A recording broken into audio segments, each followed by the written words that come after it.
Ассалаумағалейкум. Бұл видеода мен NCRM-де болған обновление жайлы айтып беремін. Ең алдымен бізде левый менюдің дизайны өзгерді. Біз постепенно басқа да дизайндарды өзгертіп бастаймыз. Но бірінші бастағанымыз ол левый меню. Ол енді всегда компактный болады. Мышканы осыны үстіне алып келген кезде ол полный информацияны көрсететін болады. Функциясында ештеңе өзгеріс жоқ.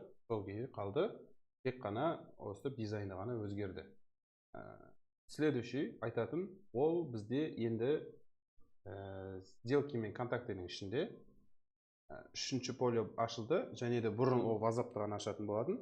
Қазір WhatsApp-тан бөлек и басқа да өздеріңіздің қолдан алдыңғы обновлениеде қосылған виджеттарды қосып, осы жерде қолдануыңызға болады енді. Бұны қалай жасаймыз? Чтобы бұл былай шығып тұру үшін сіздерде, скорее всего, ол былайынан болып тұрады, как обычно. Оны өстіп көрсету үшін біз настройкаға кіреміз. Пользователіға, ролиға керекті рольдарды таңдаймыз. Мысалы, менеджерға көрсету керек болса, мысалы, мен қазір админмін, демо версияда админдің атынан көрсете берейін. Бізде на жерде открывать виджет с правой стороны для контактов и открывать виджеты с правой стороны для сделки деген екі галочка бар. Бұл екі галочка контакт пен сделкаға отвечать етеді. Сохранить. И қазір біз өшіріп тастадық. Өшіріп тастағаннан кейін қараса, енді бізде как обычно өстіп ашылады. Біз до этого өстіп көрсеткенбіз сіздерге. Виджеті өстіп ашылатын. Ендігі настройкидан ананы қайтадан орнына алып келейін. Мына жерде, және де мына жерде енді сделкиға кіреміз. Біз ашқанда сразу өстіп ашылатын болады. Өздеріңізге ыңғайлы болса, осыны қолдансаңыздар болады. Және де демо дегеннің ішіне өзіңіздің енді скриптарыңызды, Hyperscape интеграция болатын, соны салып қойсаңыздар болады. Или просто Google документ, Google Sheets'тің ішіне скриптарыңыз мынадан кейін мына сөзді айт деген сияқты болса, там скрипт бағдардарыңыз тоже осында салып қойсаңыздар болады. Содан кейінгі тағы бір обновление осы страницада, ол енді мына комментарийді кейбір телефон компьютерларда кішкентай болып информация көрінбейді деген жалобалар түсті.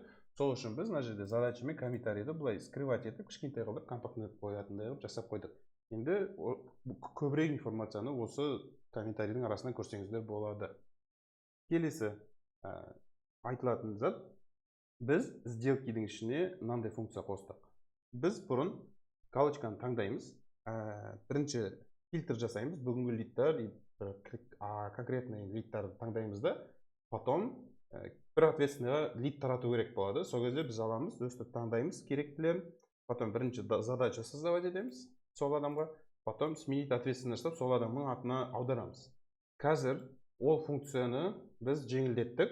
То есть біз енді сменить ответственный дегеннің ішінде керекті ответственныйді таңдаймыз. Мысалға 4000-ші дейік. И со связанными клиентами и добавить задачу деген галочка пайда болды. Добавить галочку дегенде біз мына жерге аламыз да өзіміздің кәдімгі задачаны осы жерде бір запроспен создавать етеміз. Мысалға связаться с клиентом сегодня. Поменять. Загрузка жүреді. Бізде поменяться етіледі. Потом біз задачаның ішінен сол бәріне уже задачамен ответственный өзгерген болып тұрады. Крайний срок бүгін. Ответственный біз 4000 дейлік. Применить. И міне 40 задачасы обзон дегенмен, мына жерде связаться деген бұдан бұрынғы нелері, обзон дегенмен шыққандар. Обзон емес, біздікі связаться деген болды, кстати. Кешірім сұраймын. Связаться деген задача создавать еттік болған. И вот связаться деген 20 задачасын көріп тұрмыз.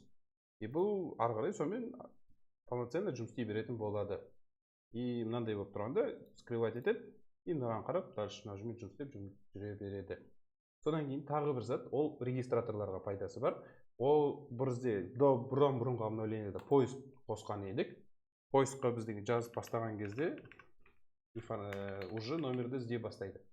Мысалға біз 777 555 66 33 мысалға өтірік номер ойдан құрастырылған. Біз бұрын қайтетінбіз, осыны копировать ететінбіз, сделкаға кіріп, клиент сделка добавлять етіп, бүкіл информациясын естеп, мына жерге номерін жазып, жетіп кететінбіз. Қазір біз мынандай оңайлатып қойдық, то есть мына жерде поиск жасайды. Егер клиент ешкімді таппаса, мына жерде кнопка бар, создать лид деген. Басамыз, ол номерді бізге қойып береді, атын жазамыз. воронка продаж, этап необработанный, новая сделка, необработанный, ну, регистратор қалай создавать етеді, соған байланысты. Мысалға, менің случаимда новая сделка бола берсін. И екі кнопка. Создать и остаться, и создать и редактировать. Мысалға, регистратор также ОКК-ның ролін ойнаса, сіздер там басқа да проверкалар бірдеңкелер жасап отыратын болса инстаграмның ішінде, то ол страницадан кетпей өстіп создавать етті, создал и ұмытып кетті. Ол уже тұра беретін болады. Керекті адамдар өздеріне алатын болады. То есть ол осы страницада қала береді. Не кейбір, егер олай емес, ішіне кіріп басқа да информацияны толтырып керек болатын болса, создать и редактировать деген кнопканы басады. Создать и остаться десе, мысалы, давайте мен копировать етіп алайын. Создать и остаться десе, ол создание жүреді, и все, мен дальше өзімнің мына страницадан кеткен жоқ, осы страницада жұмыс істей беремін. И мен уже бұл создаваться етіп тұрмын. Видим, что новая сделка болды и новый лид болды. Енді мысалға екінші кнопканы түсіндірейін. Вот уже 44 деген номермен болды. Новый лид 2 дейін, чтобы өзім различать ету үшін.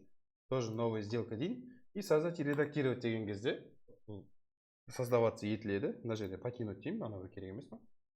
И вот новый лид 2 деген менің номер телефоным 6644 болған ба, ана 33 болған. И осыған кірді, и дальше я могу тут керекті информациямды изменять етіп, там источнигін қойып мысалға деген дейші. Сондай заттарды істей бере аламын. Осындай изменениялар осы жерде пайда болды.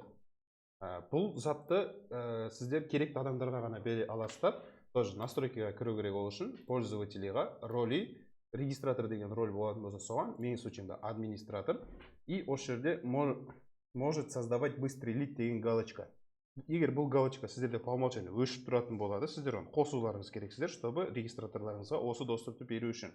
Қазір өшіп тұрған кезде, ол жазған кезде кнопка пайда болмайды. Байқасаңыздар. Только осы галочка болған кезде сіздер оны регистраторға бересіздер, чтобы басқа адамдарда, мысалға, без каких-то проверок новый лид создавать етуге болмайды деген сіздерде регламент болатын болса, сөйтіп беруге ыңғайлы қылдырып жасап қойдық. В целом болды. Осындай изменениялар инстаграмда бар. Қолданыңыздар, көріңіздер и все. Сау болыңыздар.